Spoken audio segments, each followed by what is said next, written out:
Господине премиере, рековте дека овој договор значи сериозен чекор напред кон една заедничка подобра иднина на младите од Македонија. Но знаеме дека многу млади од оваа држава извадија бугарски пасош и впрочем и многу семејства. Дали со овој договор, што значи бугарски пасош, виза кон Европа? Дали со овој договор всушност би се стопирала оваа појава што сериозно ја загрозува демографската структура во Македонија, бидејќи многу македонци се декларираат јавно за бугари?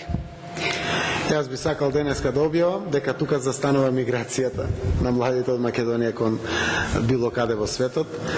Тоа за жал не е така, но тоа е во правец на таа конечна цел која што сакаме да ја постигнеме.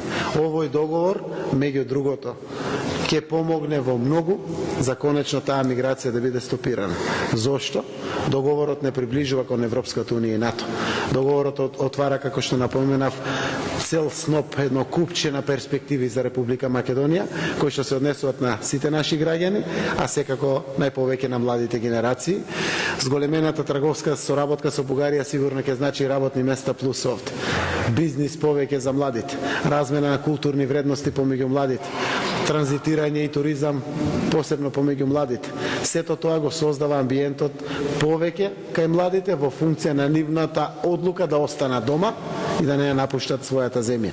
Така да договорот има многу бенефити и предности за Република Македонија. Еден од тие предности е тежне и е од огромна помош кон севкупната аспирација на Република Македонија да ја сопре тенденцијата на одлив на млади луѓе надвор од државата.